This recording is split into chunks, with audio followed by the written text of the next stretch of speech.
So here's what I came up with on this hinge.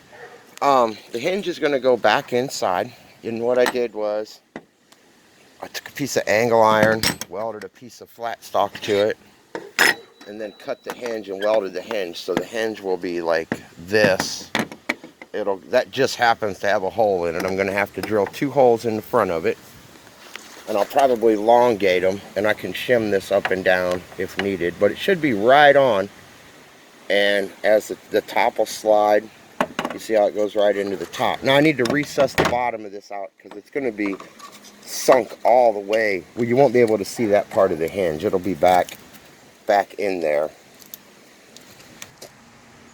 So what I did here to give this hinge some stability, you can see how it goes in like that. Kind of welded this spear onto it. So that'll allow me to actually get some bolts through it.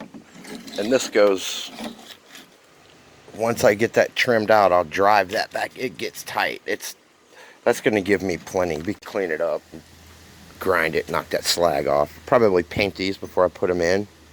Actually, the way I did that also, it hits that hinge plate when it comes down right there. So it's like a stop on it.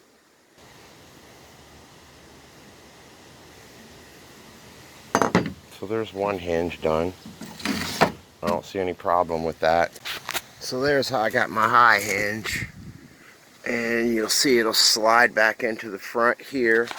This will be on the bottom side of this, so I can get some bolts up through it.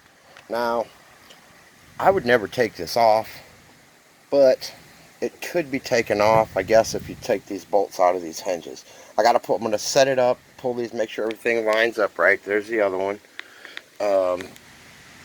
Make sure everything's functioned, get a couple bolts in through the fiberglass on the bottom, and then I'm going to pull it off, and I'm going to countersink these a little bit into here and fiberglass this into the top. So I'm going to slide it forward and see if I can lift it and what it's going to do. It might rub a little bit in the middle because this humps up a little bit. So I still got to play with it, but at least I have some hinge brackets here so I can hinge it. And I don't know how much of this I need to actually build out, or can I just sink the hinges in. So it's a little trial and error from here, but this should be fine on those hinges. I got them totally squared up with the frame. I want to make sure they lift proper without binding, but they should. I had a board bolted to them, and they both lift in unison to each other. So it really comes nowhere near touching. Actually, I'm not all the way forward, so I got this much, about a 1/2 inch of gap. So I can come about 1/4 inch more and still leave me with a 1/4 inch gap to where I am not touching. Those hinges work great. They're right there. I just got this big stick up here.